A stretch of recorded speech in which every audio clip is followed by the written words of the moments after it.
saya akan menjelaskan tentang Content Management System. CMS adalah sebuah sistem yang memberikan kemudahan kepada para pengguna dalam mengelola dan mengadakan perubahan isi sebuah website dinamis tanpa sebelumnya dibekali pengetahuan tentang hal-hal bersifat teknis. Dengan demikian, setiap orang penulis maupun editor setiap saat dapat menggunakannya secara luasa untuk dihubungkan dengan jaring-jaring halaman hiperlink. Ada dua jenis web, yaitu web statis dan web dinamis. LMS Model merupakan salah satu aplikasi LMS Learning Management System yang berbasiskan web yang paling populer dan banyak dipakai. Untuk membangun aplikasi learning, model terus mengembangkan rancangan sistem dan desain user interface setiap minggunya up-to-date. Model tersedia dapat digunakan secara bebas sebagai produk open source di bawah lisensi GNU. Model merupakan singkatan dari Modular Object Oriented Dynamic Learning Environment, yang berarti tempat belajar dinamis dengan menggunakan model berorientasi objek. Model sebagai e-learning CMS atau sering juga disebut Learning Management System atau Virtual Learning Environment, sebuah aplikasi yang dibuat untuk membantu pelaksanaan belajar secara virtual. Model menyediakan beragam fitur yang dapat dikustomisasi. Fitur-fitur umum yang disediakan oleh model antara lain user management, course management, launch setting, modul management, manajemen keamanan aplikasi, appearance setting, server setting, developer documentation. Web resmi model menyediakan dokumentasi bagi developer untuk memudahkan pengembangan aplikasi sesuai kebutuhan user. Terdapat juga forum-forum diskusi untuk memberikan solusi terhadap suatu permasalahan yang ditemukan pada saat pengembangan aplikasi. Manajemen konten. Terdapat banyak cara dalam mengembangkan sebuah sistem pembelajaran online atau e-learning. Salah satunya ada dengan menggunakan aplikasi LMS, Learning Management System, yakni sebuah perangkat untuk membuat materi pembelajaran berbasis web yang mengelola kegiatan pembelajaran beserta aslinya dan memfasilitasi interaksi antar guru dan siswa, antar guru dan guru, dan antar siswa dan siswa. Salah satu keuntungan bagi dosen yang membuat mata kuliah online berbasis LMS adalah kemudahan. Dosen tidak perlu mengetahui sedikitpun tentang bahasa pemrograman web, sehingga waktu yang ada dapat dimanfaatkan lebih banyak. LMS mendukung berbagai aktivitas, administrasi, penyampaian materi, pembelajaran penilaian, pelacakan dan monitoring, kolaborasi, dan komunikasi.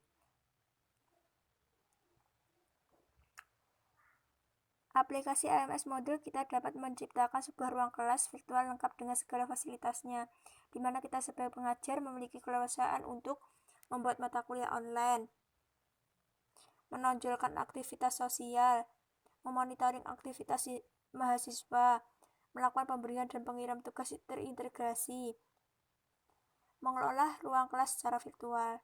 Untuk dapat mengelola ruang kelas dengan model, tentu saja terlebih dulu kita harus terdaftar sebagai pengguna user dalam aplikasi tersebut, memiliki sebagai peran sebagai pengajar atau teacher. Setelah masuk atau login, maka kita akan dihadapkan dengan mata kuliah yang diampu, di mana sebelumnya administrator aplikasi model telah membuatkannya untuk kita. Dalam ruang kelas virtual model, kita bisa memiliki kekuasaan untuk mengatur atau men-setting ruang kelas tersebut dengan menambahkan bahan ajar, membuat forum diskusi, menambah ruang chat, memberitahu tugas, memberi nilai, melihat log historis aktivitas mahasiswa, dan lain-lain.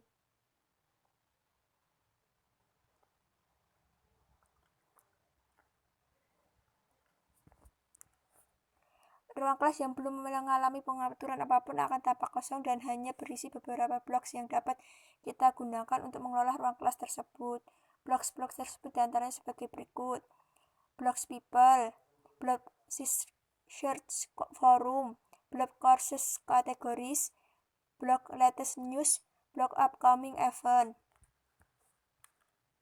block recent activity, dan lain. Dalam mengelola kelas virtual di aplikasi Moodle ada blok yang sangat berperan penting dalam mengelola kelas virtual ini, yakni Administration Block. Dalam blok tersebut terdapat beberapa menu yang berguna dalam pengelolaan ruang kelas virtual ini. Menu-menu tersebut antara lain: 1. Turn Editing On, berperan untuk mengaktifkan fasilitas yang dapat mengubah atau mengedit konten. 2. Settings adalah menu yang dapat digunakan untuk mengubah tampilan atau setting kelas virtual. 3. Async Roles adalah menu yang digunakan untuk menentukan peran seseorang dalam kelas virtual ini.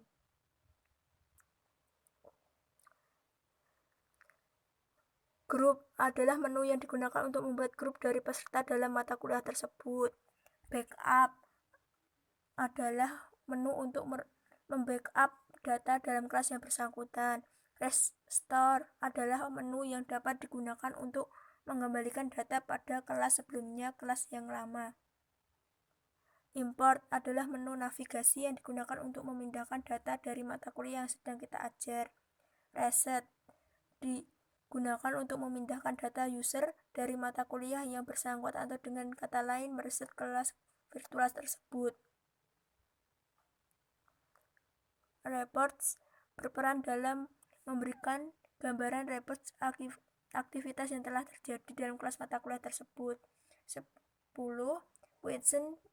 Menu ini akan mengarahkan Anda ke halaman bank soal yang telah dibuat. Selain itu, melalui menu ini akan dihasilkan pertanyaan-pertanyaan untuk membuat kuis pada mata kuliah yang bersangkutan. 11. Scales. Pada menu ini, pengajar atau teacher diperbolehkan untuk membuat skala penilaian. 12. File, yang menu navigasi yang membolehkan pengajar teacher untuk mengunggah atau melihat file yang berada di sana. Grade adalah menu navigasi yang menampilkan data nilai kuis atau tes dari setiap mahasiswa yang mengikuti mata kuliah bersangkutan. Cara mengirimkan diskusi di e-learning. Pertama, kita buka e-learning. Kedua, kelas.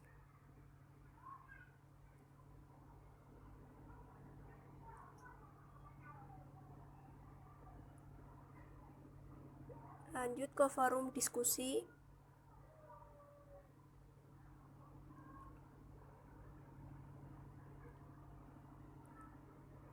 Lanjut ke tema yang ingin didiskusikan.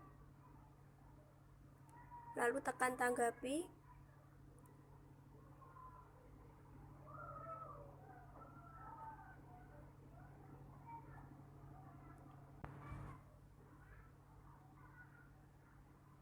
Lalu isi subjek.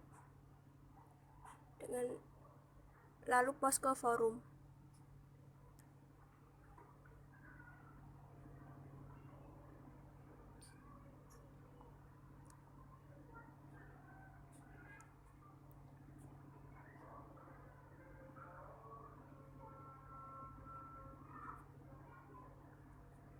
Selesai. Login.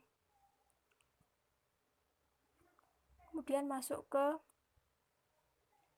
kelas, lalu add submission.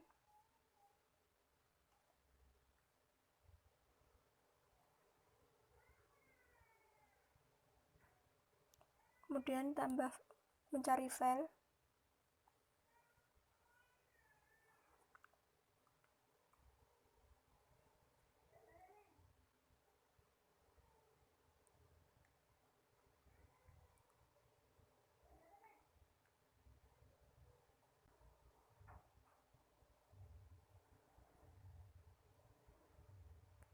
Kemudian upload.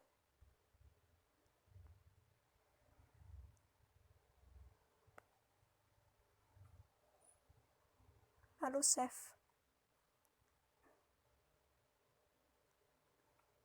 Selesai.